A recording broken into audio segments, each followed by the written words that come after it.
The latest. Thank you for your love and support. I appreciate you all. Africa, we want to see a change, but we are not ready for a change when we keep holding certain leaders under a certain system as our leaders.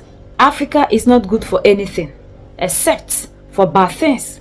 We are the only laborers that other people can use in this modern day, modern slavery, to still go and develop or work in people's plantations. And when we finish, these same leaders see it as an achievement. Serbia and Ghana have signed an agreement, and Ghana has agreed to send 100,000 youths to Serbia to go and work, simple because Serbians, the majority of their population is very old. So human labor is no longer available in Serbia, and the only place they can find this is in Africa. So Africans are to go there as slaves again to work in their plantations to move the economy of Serbia ahead, forgetting that Ghana economy also need these same human capital, human labor to move the country ahead. But this one, the youth will not see anything wrong with it. We'll hail it because we love these democratic parties. When Mali, Niger, and Burkina Faso are keeping their youth to develop their countries, Ghana is sending the youth out to go and help Serbia save their economy, while we in Ghana keep our economy in bankruptcy. In this modern world, Ghana cannot do anything for their youth. With the gold, the cocoa, and everything we have, we cannot keep the youth here, generate jobs for them to do. The only thing we can do as leaders in Ghana is to send these young youth out to go and help develop Serbia. Conventions. It also has symbolized what our collaboration is capable of achieving. We further discussed the need to expand the frontiers of our relations and cooperation, both at the bilateral and multilateral levels. At the bilateral level, we noted the potential for increased trade and economic cooperation and urged the private sectors of our two countries to explore possible avenues for cooperation in various sectors of both economies. We acknowledged that trade and investment activities between the two countries were unimpressive. Thus, more could be done to increase sale. In that regard, I noted the potential of the Africa market of over 1.4 billion African people, which affords us to fully take advantage of the Africa Continental Free Trade Agreement, which Ghana is very proud to host its secretariat.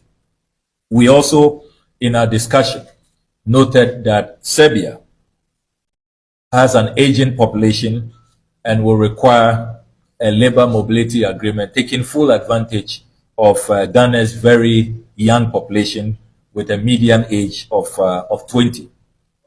The Honorable Foreign Minister has indicated that this year, Serbia plans to grant 100,000 work permits, and Ghana has expressed interest in taking full advantage of that so that we can have thousands of our young people work in Serbia. We note that Serbia has recently signed a similar labor mobility agreement with Egypt, and Ghana is keen to become the second country to sign this mobility agreement with Serbia so that our young people can have the opportunity to work in Serbia to take advantage of these 100,000 work permits. Then when we finish, we'll not sit down and expect that Ghana economy should move forward. The people that will develop the nation are the ones you are sending out to go and help develop other people's nation. And when the place is finally developed and okay, they will not deport these same Ghanaians back home, and you will not come and meet the same economy that you're supposed to stay here and develop backwards. These people only look for Africans when they are in need of us. And when we finish helping them to do everything that they couldn't do, they take the credit and deport us back home. When will the African leader ever change? Is it the best policies you can have? Is that the better Ghana you promise us? To be sending the youth outside of the country, who will then remain here to develop the country for us? But the Ghanaian youth are so blinded with party that they can't even see the danger of their own future. Is this the 24-hour economy that they promised the people of Ghana? The youth only understand one simple thing. Majority of us, party. Why would Serbia look for us now that they are in need? This number of youth can remain in Ghana here and have employment. Cocoa alone can take care of the people of Ghana. The gold alone can take care of the people of Ghana. It can create the jobs that we need. The youth will embrace this and say this is an opportunity. They are creating jobs. Let them create the jobs in Ghana. Not for them to send us again as slaves to go and be working to develop other people's nations for them. What about Ghana? Mali, Niger, and Burkina Faso are keeping their youth there. Even those in the diaspora are running back home to help change the narrative. Yet the democratic elected, the best thing they can do is to keep shipping us back to slaves, masters. Because the person who came here to look for us in Africa is now a slave master. So you go there, and who will now benefit at the end of the day? Serbia economy will benefit. Is this what our leaders can offer us? But no matter what, party members will come and hail this. And you expect Ghana to move forward? Ghana can never change if you keep on moving your youth.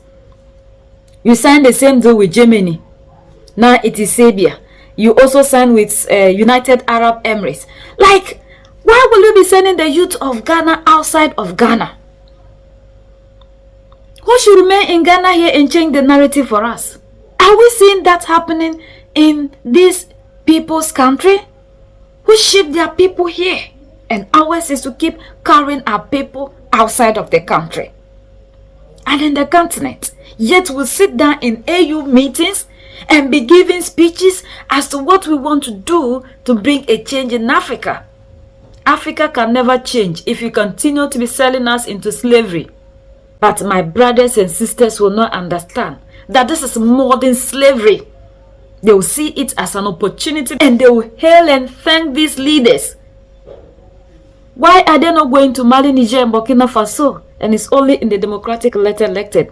The African youth don't ask critical questions. We don't read beyond things that are put before us. It is your children, your generations to come, future, that they are playing with. If you don't remain in Ghana here and change the narrative here, and you think that the best way for you to have a better future is for you to leave Ghana, you come back crying in few years to come. And when you are coming, you come with empty hands. And you meet Ghana 10 times backwards than you left it. We have to learn from Mali, Niger, and Burkina Faso. We are seeing what they are doing. We can only change the narrative in our respective countries. If you follow the politicians, they will sell your future, your generations to come. Even children unborn in Ghana are owing. And you keep following them. We are the only ones that can set ourselves free. United we stand, divided we fall, and united we keep standing forever and ever. The greatest enemy of the African is mental slavery. So let's decolonize ourselves from mental slavery. Let's keep sharing to educate our brothers and sisters. Together we make Africa great for ourselves and the next generations that are going to come. So that's the latest around the world, in Africa, West Africa, and in Ghana.